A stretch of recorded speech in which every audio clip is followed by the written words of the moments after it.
सत्संग अभिमान को बढ़ावा नहीं देता, बल्कि सत्संग तो अभिमान शून्य बना देता है। हृदय में जो भी अभिमान होता है उस सबको मिटा देता है। भगवान की कथा अभिमान शून्य बना देती है, और तुम उसी कथा को लेके अभिमान कर रहे हो? नहीं। कोई भजन को लेके अभिमान करता है, कोई माला कर रहा है तो उसको माला का ही अभिमान है, और जो नहीं माला कर रहा है उसको ऐसा टेढ़ा टेढ़ा देखता रहेगा कि तुम कुछ नहीं करते, हम सब कुछ करते। हाँ, श्रेष्ठता तो है, उसको सीख भी देनी चाहिए कि भैया आप भी करो, पर उसके चक्कर में खुद में इस बात का अभिमान नहीं आ जाना चाहिए कि ये नहीं करते हम करते। ये अभिमान हमारी भक्ति को नष्ट कर देता। आज के समय में आदमी सत्संग भी कर रहा है, भजन भी कर रहा है, तीर्थ भी जा रहा है, पर उसका फल क्यों नहीं मिलता? क्योंकि एक अंधा जैसे जेवरी समझते क्या? हाँ, रस्सी को लेकर के उससे कुछ खाट बुनना, कोई डिजाइन बुनना, तो उसको अंधा बैठ करके बनाता जा रहा है, और सुबह से लेके शाम तक बनाई उसने, और शाम को जब उसने देखी कि अब तो भैया बड़ी लंबी बन गई होगी, खूब बुन गई होगी, पर जैसे उसने हाथ पीछे डाल के देखा तो कुछ नहीं। क्यों? बोले आंधा बाटे जेवरी पीछे बाछा खाए। पीछे एक बछड़ा बैठा बैठा उसको खाता जा रहा है और वो बनाता जा रहा है। सबरी बैठा बैठा पूरा बछड़ा खा गया। यही हमारी हालत है। दिखने में लग रहा भजन कर रहे हैं, दिखने में लग रहा सत्संग कर रहे हैं, दिखने में लग रहा तीरथ जा रहे हैं, पर पीछे बाछा खाए। पीछे पीछे वो संग की संग हमारा अभिमान उसको खाता जा रहा है, नष्ट करता जा रहा, मिटाता जा रहा। तो भैया सत्संग सुन के तो आप सत्संग श्रवण करने के बाद तो हृदय में विनम्रता आनी चाहिए, ये सोच करके कि कहाँ ऐसे सद महापुरुष जो दिन रात ठाकुर जी का नाम भजन करते थे, हम तो कुछ भी नहीं करते। हमारी संख्या तो अभी 0 भी नहीं है, अभी तो चालू भी नहीं हुए इस रास्ते पर ढंग से। काहे का अभिमान, कैसा मान? तो सत्संग सुन करके सत्संग का अभिमान नहीं, विनम्र भाव आना चाहिए। श्री रघुगण राजा में इतना अभिमान आ गया, देखो हम सत्संगी हैं, हम सत्संग सुनते हैं, कपिल भगवान हमको कथा सुनाते हैं। तो श्री भरत जी ने इनको ज्ञानोपदेश दिया। इनको ज्ञानोपदेश दे करके इनकी मैं को दूर किया, क्योंकि भैया संसार में सब चीज़ मर जाती है, बस मैं नहीं मरती है। आदमी सब छोड़ सकता है, पर मैं नहीं छोड़ सकता। हर जगह जहाँ देखो बस ये मेरा नहीं मरता। एक बार एक पंडित जी थे, उनको गीता एकदम कंठस्थ याद थी, तो वो सब जगह जा जा करके सबको कहते भैया गीता का ये श्लोक सुनो, संख्या सुनो। तो एक दिन कोई पड़ोसी के घर में किसी की माता का देहांत हो गया, किसी की मैया मर गई, तो सब लोग रो रहे थे। भैया अपना मरता चाहे कितना बड़ा ज्ञानी हो, 2-4 बार तो रोएगा ही। तो सब रो रहे थे, तो पंडित जी ने सोचा यही बढ़िया मौका है अपना ज्ञान प्रस्तुत करने का। तो आ गए, आकर के पूरा गीता के श्लोक सुना करके सबको कह रहे नैनम छिदंती शस्त्राणी नैनम दहती पावक, आत्मा न मरती है, न आती है, न जाती है, सब अमर है, और काय को रोना, ये संसार के मोह में क्यों फंसना। सब बोले पंडित जी अपनी माँ मरी है तो नेक तो रोना तो आएगा ही, मैया गई है। बोले नहीं नहीं नहीं नहीं, ये सब मोह माया है, इस सब में बिल्कुल नहीं फंसना चाहिए।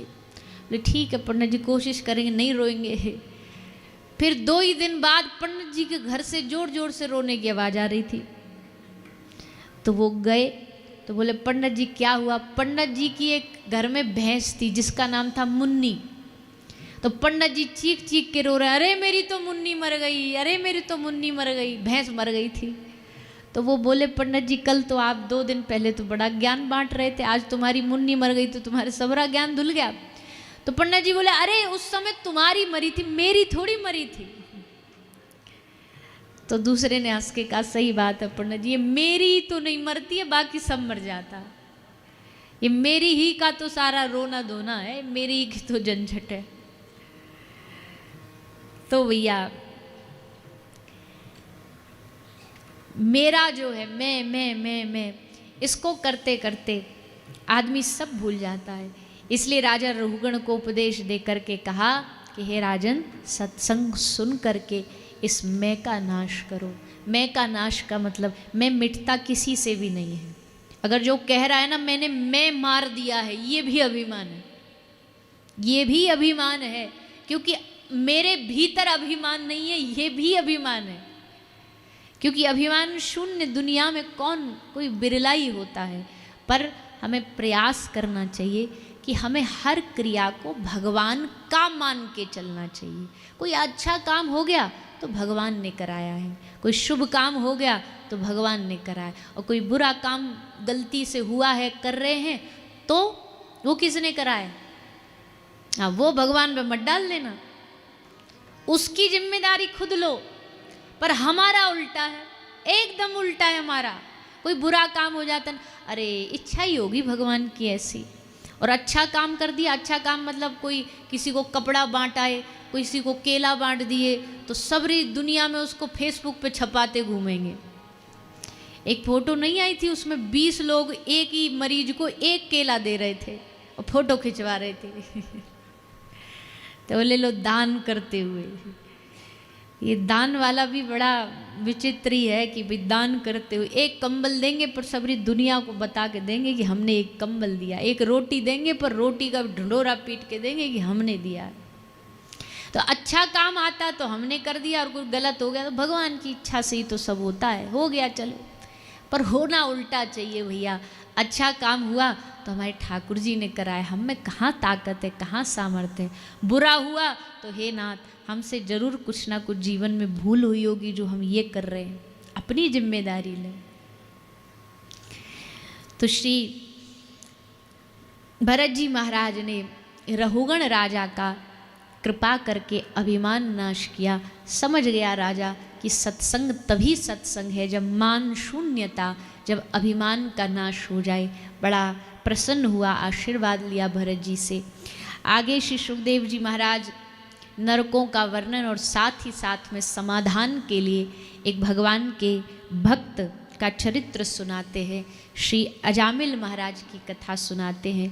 एक ब्राह्मण जिसका जीवन पवित्र था, मंगलमय था, जीवन में कोई दोष नहीं था, लेकिन एक दासी के संग के कारण उसके जीवन में बड़े सारे दोष आ गए। कहीं जाकर के चोरी करने लगा, किसी को मारने धारने लगा। पर फिर इसके जीवन में सब पापों का समाधान करने के लिए भगवान के नाम ने प्रवेश किया। बालक के रूप में पुत्र का नाम नारायण रखा। नारायण नाम, राम नाम, कृष्ण नाम, भैया ये केवल नाम नहीं है, ये साक्षात श्री हरि ही है, ये साक्षात भगवान ही है। इन नामों के सहारे आदमी क्या नहीं पा सकता। संसार की कोई सांसारिक इच्छा अगर उसके मन में हो वो प्राप्त कर सकता है, भगवतीय इच्छा प्राप्त कर सकता है। कोई भी जीवन का ऐसा लक्ष्य नहीं है जो भगवान के नाम के सहारे न पूरा किया जा सके। श्री गणपति भगवान प्रथम पूज्य बने। क्यों बने? कई शास्त्रों में कई कथाएं, पर एक कथा ये है क्यों प्रथम पूज्य बने।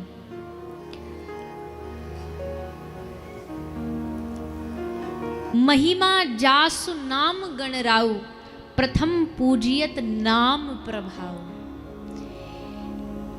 कौन सबसे पहले पूरे पृथ्वी की ब्रह्मांड की परिक्रमा करके आएगा? तो सब भागे, हम कर लेंगे, हम एक दिन में, हम 2 दिन में, हम आधा घंटा में। गणपति जी ने क्या किया? 2 भाव है, एक तो है कि माता पिता की परिक्रमा, पर एक जो भाव है इस चौपाई का, महिमा जास नाम गणराउ। सारा ब्रह्मांड, सारा दुनिया, सारी विश्व किस में समाया है? बोले राम के को। और हिमकर, हिमकर माने चंद्रमा, इन सबका बीज है, सबका बीज है। और देखो बीज में ही रस छुपा होता है। कल हम बोल रहे थे ना किसी बात पे, फल में रस कहां से आता है? बीज में ही तो रस है, उसी बीज से तो फल में रस गया।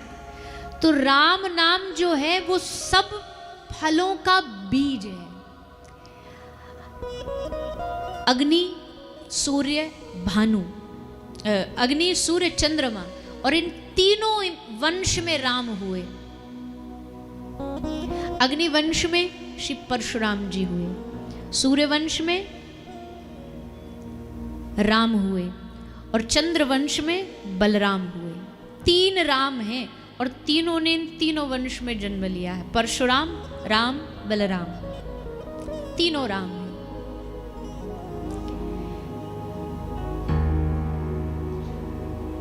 इस एक कथा आती है, गोरखपुर के पास में एक गांव था। राम नाम की शक्ति भजन करते करते साधु को कैसा बना देती है। गोरखपुर के पास एक गांव में एक संत रहते थे, राघवदास जी। तो इन्होंने इतना भजन किया, इतना नाम जप किया, इनके हर एक शरीर के रोए से राम नाम की आवाज आती थी। हर एक रोए से भगवान के नाम की आवाज आती। तो उस समय वहाँ एक पहलवान रहता था, राम मूर्ति नाम से एक पहलवान रहता था। वो बाबा से मिलने आया तो उसने देखा, जैसे चरणों में देखा ना, तो बाबा के पाम का अंगूठा ऐसे ऐसे हिल रहा था, मानो जैसे पैर का अंगूठा नाम जाप कर रहा हो। जैसे कई बार आपने देखा होगा, कई महापुरुष जब नाम जाप करते हैं उनका ये कंठ हिलता रहता है, मुंह बंद रहता है, मौन रहता है, पर ये कंठ से समझ आ जाता है कि इनके कंठ में, इनके हृदय में राम नाम चल रहा है, भगवान नाम चल रहा है। तो महाराज जी जब बैठे तो उनके अंगूठे से हिलते हिलते राम राम राम राम ऐसा अनुभव हो रहा था। तो पहलवान जी बोले कि बाबा क्या कर रहे हो, ये अंगूठा क्यों हिल रहा? बोलो राम नाम जाप कर रहा हूँ। बोले अंगूठे से? बाबा ने कहा क्या नाम है तेरा? बोला हम राम मूर्ति पहलवान। बाबा बोले तू पहलवान है? बोले हाँ हम पहलवान है। तो एक काम कर, अगर तू पहलवान है तो हमारा ये जो अंगूठा हिल रहा है ना, राम नाम जाप कर रहा है, तो इसे रोक करके दिखा दे। तो पहलवान बोले कोई बड़ी बात है, पहलवान के लिए एक अंगूठा रोकना बड़ी बात है? पर भैया राम नाम की शक्ति दिखानी थी बस बाबा को। पहलवान जी ने सबरा जोर लगा लिया, पर पहलवान जी से बाबा का एक अंगूठा नहीं थमा, एक अंगूठा नहीं रोका, अंगूठा ना रोक पाए पहलवान जी। बाबा ने कहा भैया ये राम नाम की शक्ति है, ऐसे ही नहीं। श्री अंगद महाराज ने क्यों रावण के सभा में जाकर के ताल ठोक करके पाम छाप करके कह दिया कि हिम्मत है किसी में, तो हम कहते हैं अपने राम नाम के बल पर, अपने आराध्य के नाम के बल पर कहते हैं कि जानकी मैया को कोई यहाँ हाथ भी नहीं लगाएगा, यहीं छोड़ के चले जाए, लेकिन पाम अल्लाह के दिखा दे। किसके प्रताप पर? राम नाम के प्रताप पर। हनुमान जी ने पूंछ में पूरी लंका में आग लगा दी, किसके प्रताप पर?